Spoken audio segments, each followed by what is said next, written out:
Top European finance ministers privately pleaded with the U.S. Treasury Secretary Scott Bessent to end U.S. country's war in the Middle East to prevent the conflict from dragging the continent deeper into this economic calamity. During the G7 gathering of finance ministers in Paris Monday or Tuesday, Bessent was told that the conflict with Iran is fueling a surge in oil prices in the European Union, hitting economic growth and threatening a full-blown food crisis. At this moment, again, there's no surprise. We're seeing this ongoing war between US and Iran despite the trip that sitting US President Donald Trump made to China. Of course, according to the social media post from the sitting US president, that there's a good possibility that China could help with the war between the two countries. But meanwhile, keep in mind, the Secretary of the State, Marco Rubio, again, sat down for an interview, claimed that Trump never asked for a favor from China regarding the war. What to believe at this moment? And what about this warning sign to the global economy? Remember, this time, China is no longer can be a bench player or could not afford to be a bench player after Trump's visit. Is US setting the bar so high, or will Donald Trump plan to force the next move? Well, ladies and gentlemen, and it's my great honor to invite our distinguished speaker, Professor Jamsheed Choksy. Professor Choksy is a distinguished professor. He was the former chair of the Department of Near Eastern Languages and Culture, former chair of the Department of Central Eurasian Studies, and he's currently the director of the Inner Asia and Uralic National Resource Center at Indiana University at Bloomington. Well, Professor Choksy, and welcome back to The Missing Piece. Thank you for having me, Will. Well, again, Professor Choksy, it's such an honor to have you back on the show. I have to say, as I mentioned in the intro, the whole world paid attention to Donald Trump's visit to China. In addition to visit the Temple of Heaven, one thing that the whole world was very much interested was the closed-door meeting between the two leaders. But meanwhile, everyone, especially when we talk about the international diplomats, were greatly concerned about the role of China to play when we look at the war between US and Iran at this moment. I do want to read a statement came out of the French finance minister regarding the war. This is what he said, and I quote, "We all know that the sooner we reopen the strait, the sooner the economic aspect of this geopolitical conflict will be resolved, and the better off we will all be," end quote. Professor Choksy, from your perspective, I'm not asking you for your assessment on the trip of Donald Trump to China, but what is the promise at this moment from China to Donald Trump at this moment, if there were promise? And also, what about the Donald Trump's this positivity about the war between US and Iran at this moment? Your thoughts? Well, none of us were in the closed-door meeting between the two leaders, so what was said is hard to decipher. However, I think the expectation is that it is in China's economic and geopolitical interest to flex its soft power and its direct influence with Iran to make the Iranian regime realize that keeping the Strait of Hormuz essentially held hostage by threatening to shoot at any ship that moves through the strait without Iran's permission. I think that's the main sticking block at this point.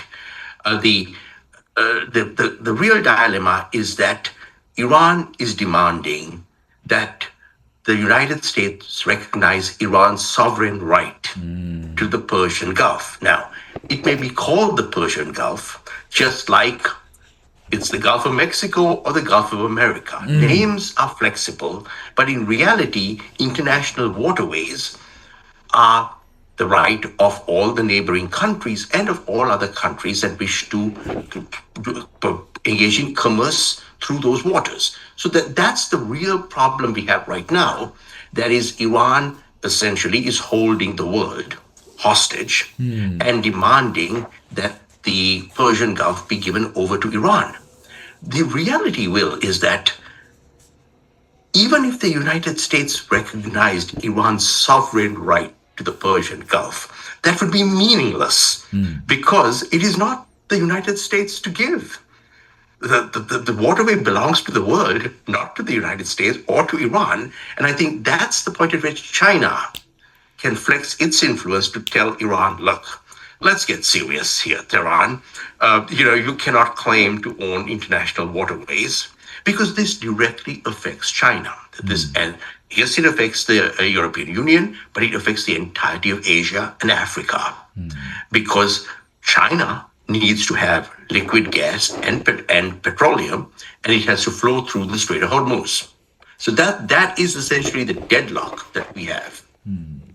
Well, Professor Choksy, it's interesting that you talk about the role of China. Of course, I mean, I believe most of us, that when we pay attention to Donald Trump's trip to China, that was one of the unspoken ambition or goals from the Trump administration. But again, I do want to go back to the statement that I read at the intro. Again, according to the interview done by Secretary of the State Marco Rubio, that he mentioned clearly that during the meeting between Donald Trump and the Chinese leader, Trump never asked for favor from China. So in other words, that was rather conflicting according to the media post. So in other words, on one hand, Trump said out loud that China was very much interested in this global economy or economic stability. But meanwhile, Marco Rubio said that we never asked for favor from China, and we don't know if China should have played a role or Donald Trump was very careful about this tit-for-tat deal. So, Professor Choksy, you're an expert, and you're the expert in political science. What is the strategy? What is the rhetoric behind that? I mean, again, it's one thing that we read and we heard from the administration, but in reality, there's no denying, there's no really question that China could play a bigger role when we look at this ongoing conflict between the two countries. And also, you mentioned about this global economy and the oil interest. So what's the complication here? I think the complication is that neither superpower can directly ask each other for favors because they're also competitors. The reality, however, is that each understands that there has to be a degree of cooperation. And the question here is, because the United States is less dependent on Middle East oil, even though oil prices at the gas stations have gone up in the United States, prices of commodities have gone up. The United States, because it is largely self-sufficient in petrochemicals, is able to weather this better than anywhere else, any other country in the world.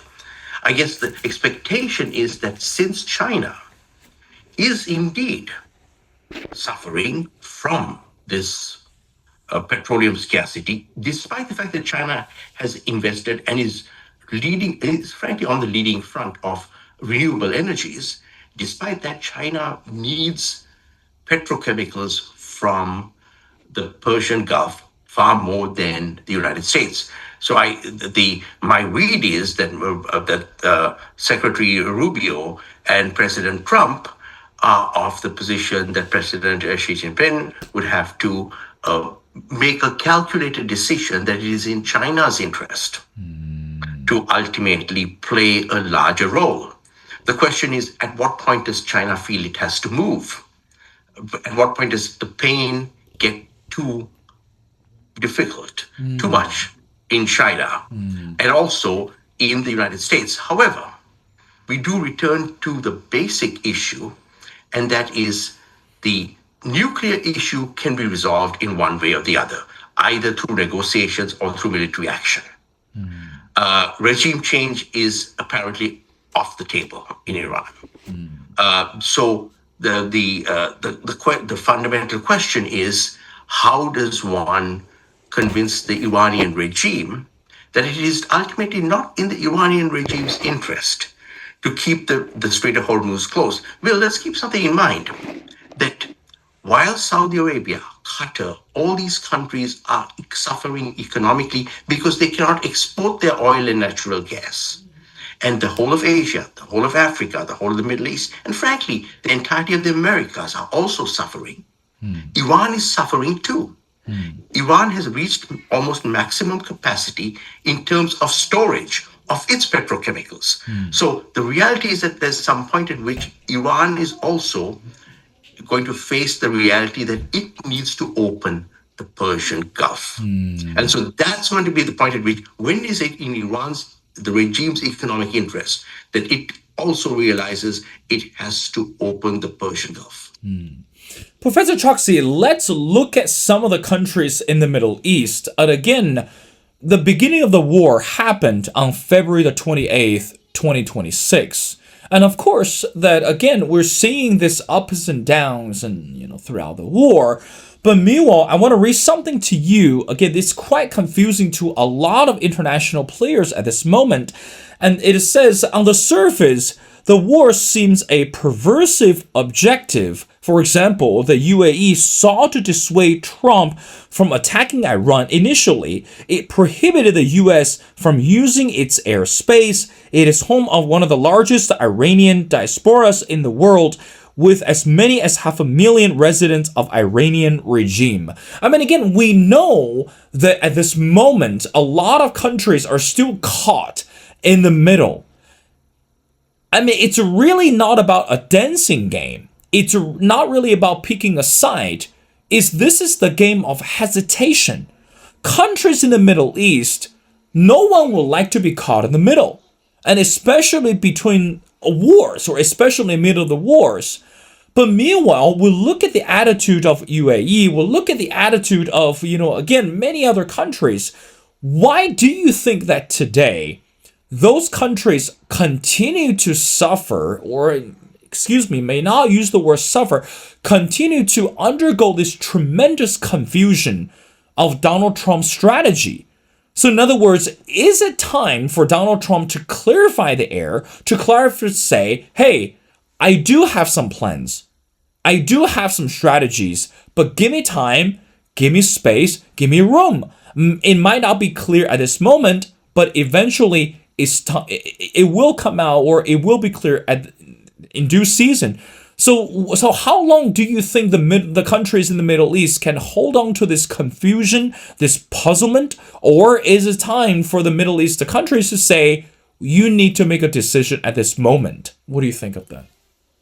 I think that's an interesting question, but it's also a question that can be reversed. In other words, at what point do the countries of the Persian Gulf, other than Iran, also have to make a decision and to take a stand? The countries in the region have essentially, as you pointed out, stayed in the middle, have been willing to suffer economic calamity without making any decisions. Ultimately, what is going on in the region, whatever Donald Trump does or doesn't do, ultimately it is the countries in the region that are caught in the middle. And they are going to have to make a decision at some point, either to keep suffering economically, to keep having those countries in the Middle East have essentially two large export products: petroleum and liquefied natural gas. All the rest pales. And they also need the Persian Gulf to import food. Most of them import anywhere from 75 to 90% of their food products. So those countries are going to have to eventually make a decision. And that's been part, I think, of the problem that Donald Trump has had. That is, it is hard for Donald Trump to have a strategy without cooperation from those countries, because with those countries essentially sitting in the middle and being willing to accept Iranian missiles landing on their territory, the problem is that Donald Trump doesn't have allies. And this is the major issue. That is, those countries, the question is, at what point do those countries say, look, irrespective of what Donald Trump does or doesn't do, we need to have the Persian Gulf open, because we need to export our products and we need to import our food. Well, so that's why, Professor Choksy, I do want to go back to the question again. I want to get a better picture or clear picture about Donald Trump's visit to China. I mean, again, the trip was rather crucial and also substantial, not only to the U.S. but also to the international community. Clearly, that Donald Trump, given the background that he was the businessman and then he came to China with a greater ambitions, knowing that the economic partnership between Iran and China seemed to be much closer. And Donald Trump needs to play the card wisely and also smartly before the trip, during the trip, and especially post the trip. So, Professor Choksy, again, I do want to ask from your perspective, what role specifically do you see that China play? Because again, I'm looking at a statement that came out of a senior official in Abu Dhabi, and it says, before the war, that we would have been very happy with only a nuclear deal. But now we require a deal that will address their ballistic missiles and drones. They're not defensive weapons for the Iranians, they're offensive, end quote. So this is really concerning to the Middle East. This is very concerning to the international community. So again, going back to the point is, how do you think, or what do you think that Donald Trump walk away from the trip to China? And how do we know that this is a guarantee that China is going to contribute the role to the war between US and Iran for the bigger picture? Your thoughts? And I think what we need to understand is it's not just the conversations between the two leaders, it's also the conversations between the officials on both sides during the trip. And so those are, shall we say, quite often, it's those conversations that are far more substantial, that are directly linked to policy and to understanding. And so, yes, the question still remains, what is the role that China is going to play and when? At what point does it become economically unfeasible for China to continue to shall we stay in the background, and that I presume that's the unknown, perhaps even for American officials, just as it's also unknown at from which point do the Arab countries of the Persian Gulf, as we can see, we are now getting reports that indeed they did permit the US to use airspace. Though they didn't officially talk about it, we now have reports that the Saudis and the Qataris and others have conducted strikes against Iran, at the very least warning strikes. So there seems to be some movement in that direction, because we need to keep in mind that the larger global picture has a short-term impact, that is the closing of the Persian Gulf.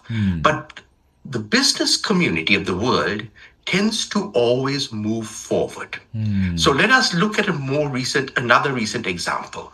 When the Houthis closed the Gulf of Aden and access to the Red Sea and the Suez Canal, the world eventually rerouted transportation. And so I think there's a long-term threat to the country, to the Persian Gulf region, and that is, at what point does the world, including China and the United States, say, okay, Iran, you want to keep the Persian Gulf?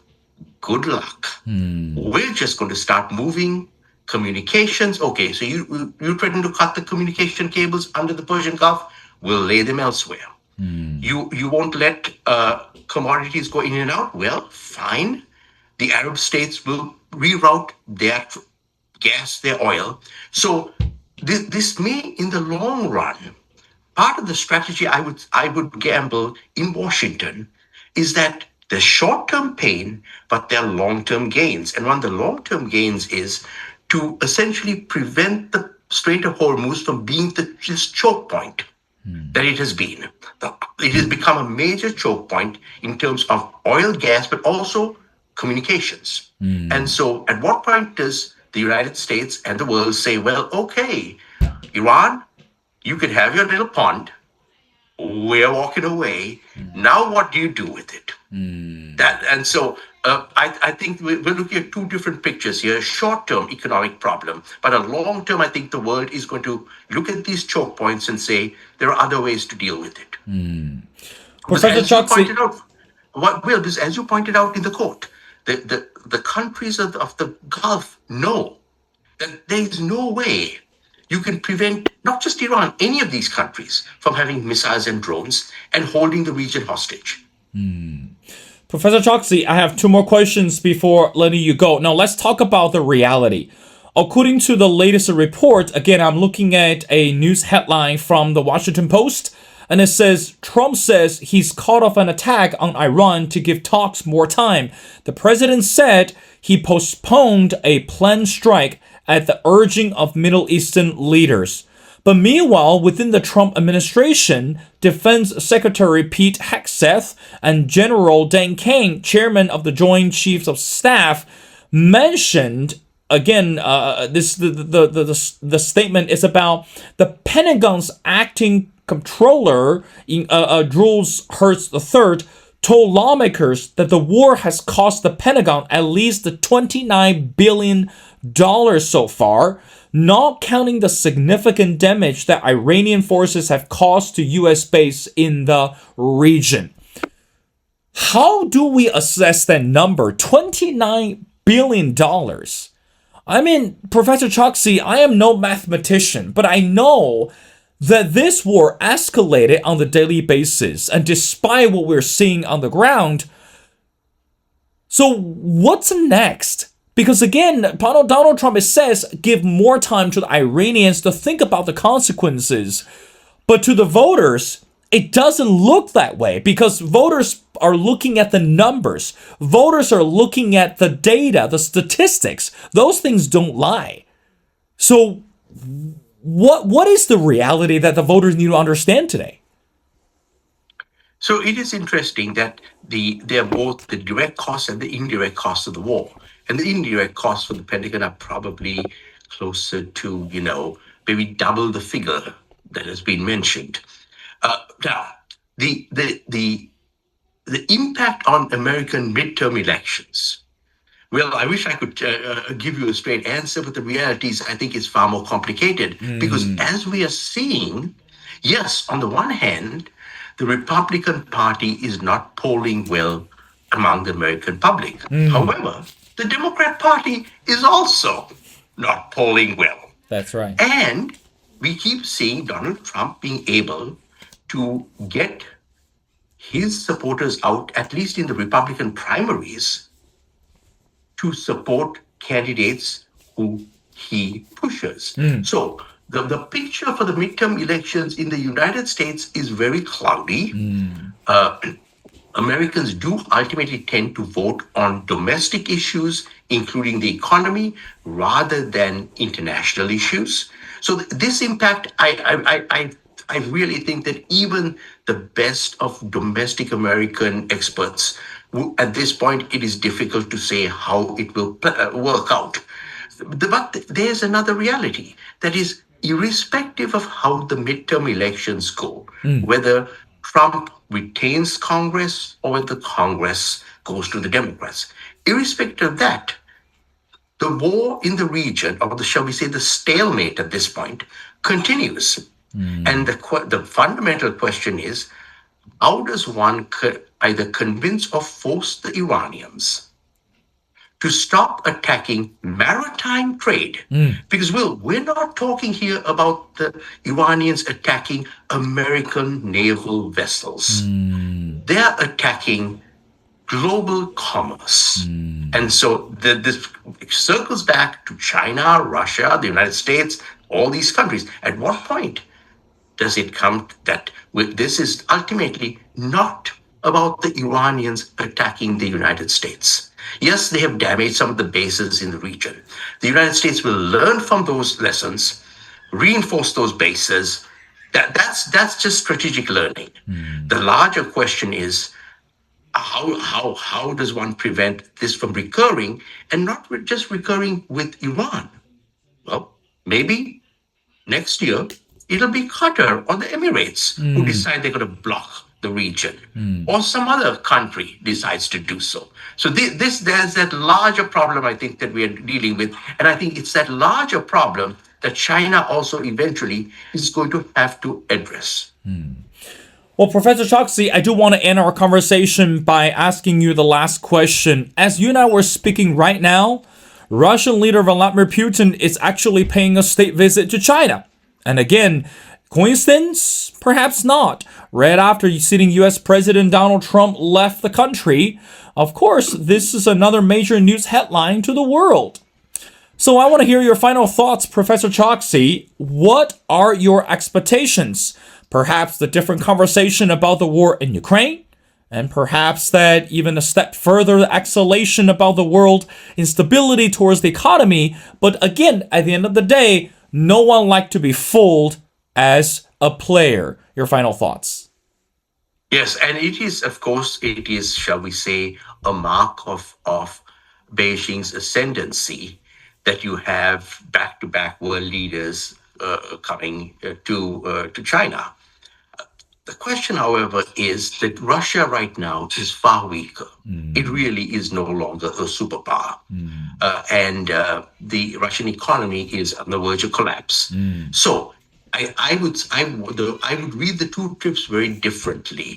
The United States still, despite all the internal and external problems, is a superpower. China is certainly also a superpower.